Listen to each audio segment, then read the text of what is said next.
Ayan, hello guys. Pakita ko sa inyo. Ayusin natin. Mayroon palang kasama kong nagdala ng pasalubong. Ayan. Ayan, yan. Pandesal. Ito yung ating opia at saka pandikoko. Ayan, ganda ng pandikoko. Lalagay natin dyan sa ating Tupperware. Ayan. Nilagay lang natin dito kasi may plastic naman. Itapon na natin sa dyan. Ayan. Tapos ito yung isa ay pandikoko. Ayan.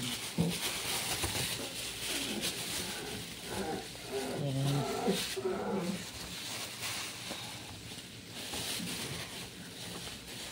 Kasi ito may takip para hindi siya anuin ng langaw. At saka dito naman sa kabila ay itatapon natin yung ating pandesal. Ayan. Ayan, sama-sama na yan sila. Ayan, ayusin lang natin para sila ay magkasya. Ayan, ito na guys. Ito yung ating pandikoko. Ito yung opia. At saka ito yung ating pandesal. Bye!